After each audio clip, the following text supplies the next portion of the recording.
July 17వ తేదీ తొలి ఏకాదశి పండుగ జరుపుకోబోతున్నారు. ఈరోజు విష్ణుమూర్తితో పాటు లక్ష్మీదేవిని కూడా పూజిస్తారు. పూజలో ఈ చిన్న పని చేయడం వల్ల లక్ష్మీదేవి మీ ఇంటికి సిరిసంపదలు తీసుకొస్తుంది. బుధవారం జూలై 17, 2024 నాడు దేవశయని ఏకాదశి వచ్చింది. దీన్నే తొలి ఏకాదశి అని కూడా పిలుస్తారు. ఈ రోజు నుంచి చాతుర్మాసం కూడా ప్రారంభం కానుంది. ఇప్పటి నుంచి 4 నెలల పాటు శుభకార్యాలు జరగవు. తొలి ఏకాదశి రోజున శ్రీమహావిష్ణువు, లక్ష్మీదేవిని పూజిస్తారు. విష్ణుమూర్తి తొలి ఏకాదశి నుంచి యోగ నిద్రలోకి వెరతాడు. 4 నెలల పాటు నిద్రావస్థలో ఉన్న తర్వాత కార్తీక మాసంలో వచ్చే ఏకాదశి రోజు విష్ణుమూర్తి మేల్కొంటాడని భక్తుల విశ్వాసం. ఈ 4 నెలలను చాతుర్మాసం అని పిలుస్తారు. ఇందులో వివాహం, గృహప్రవేశం మొదలైన శుభకార్యాలు నిర్వహించారు. విష్ణువు నిద్రలోకి వెర్రిన తరువాత విశ్వాన్ని నడిపించే బాధ్యతను శివుడు స్వీకరిస్తాడు. అందుకే చాతుర్మాసాలలో శివుడిని పూజించడం విశేషం. ఈ ఏకాదశి నాడు చేసే కొన్ని పరిహారాలు మంచి ఫలితాలను ఇస్తాయి. లక్ష్మీదేవి ఆశీస్సులు లభిస్తాయి.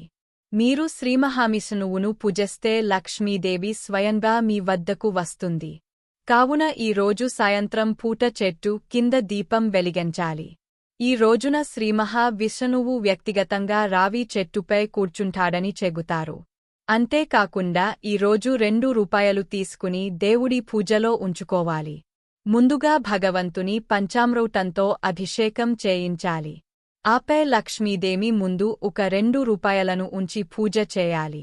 ఇది లక్ష్మీదేవిని ప్రసన్నం చేసుకుంటుందని చెబుతారు. ఈ రోజు తులసిపై నెయ్యి దీపం కూడా వెలిగించాలి. ఇలా చేయడం వల్ల మీ ఇంట్లో ఐశ్వర్యం, ఆనందానికి లోటు ఉండదు. ఏకాదశి ఉపవాసం రోజున రాత్రి జాగరణకు కూడా ప్రాముఖ్యత ఉంది.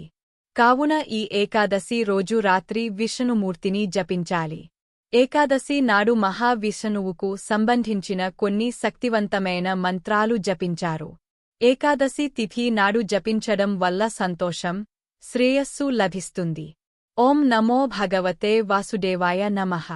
ఓం శ్రీ విష్ణువే చ విద్మహే వాసుదేవాయ ధీమహి తనో విష్ణు ప్రచోదయాత్. కృష్ణ వాసుదేవాయ హరాయ పరమాత్మనే పురాణాంతః కాళేశాయ గోవిందాయ నమో నమః. ఓం శ్రీ కృష్ణ శరణం మమ. హరే కృష్ణ కృష్ణ హరే హరే, హరే రామ హరే హరే. ఈ విష్ణు మంత్రాలు పయించడం వల్ల జీవితంలో సంతోషం, శ్రేయస్సు లభిస్తుందని నమ్ముతారు. బాధల నుంచి విముక్తి కలుగుతుంది. భయం అనేది ఉండదు. వృత్తిపరంగా ఎదుగుదల ఉంటుంది. ఈ మంత్రాలు అదృష్టాన్ని ప్రసాదిస్తాయి. గతంలో చేసిన పాపాలు తొలగిపోయేందుకు సహాయపడతాయి.